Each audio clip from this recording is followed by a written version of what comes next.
ఆశీర్వాదం. నా పేరు హారిక. సుభాష్ని వాళ్ళ చెల్లిని. మా అక్కకి పెళ్ళి అయ్యి 12 సంవత్సరాలు అవుతుంది. అప్పటి నుంచి మా బావ మా అక్కని మా బాబాయ్ దగ్గరికి కానీ, మా అమ్మ దగ్గరికి కానీ, నా దగ్గరికి కానీ ఎవరి దగ్గరికి పంపించేవాడు కాదు. చిన్నదానికి కూడా పడతా ఉండేవాడు. ఆయన నాకు ఒక్కసారి కూడా వచ్చి మా బాబాయ్లకు కానీ, మా అమ్మకి కానీ ఎవరికి చెప్పలా. ఆయన ఆటన్నింటినీ సహించుకొని పిల్లల కోసం అని, భర్త కోసం అని అక్కడే ఉంది.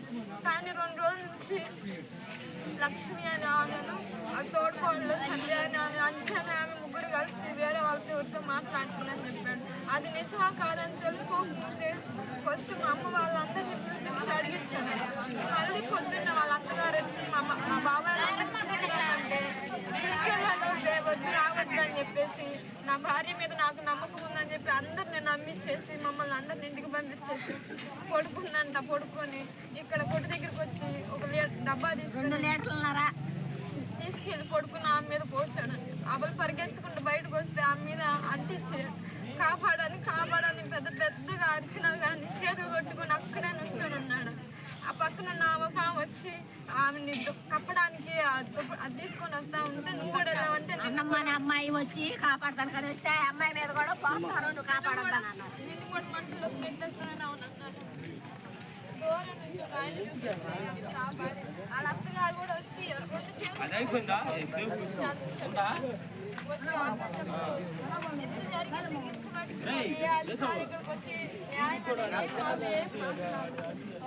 న్యాయం జరగాలి. మాకెంత లేదు, మినిస్టర్ గారు రావాలి, మాకు న్యాయం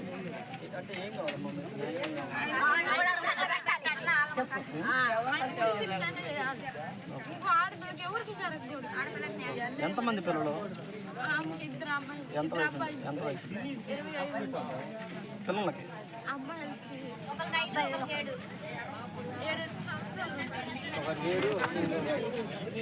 మీకు న్యాయం జరిగేంత వరకు ఈ బయట ఇంతే ఉంటుంది. 4 రోజులే ఇంకే ఉంటాం మేము.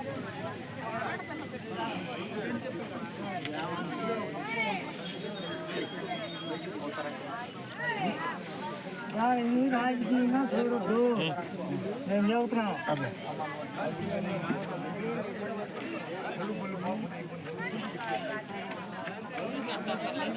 ఓకే.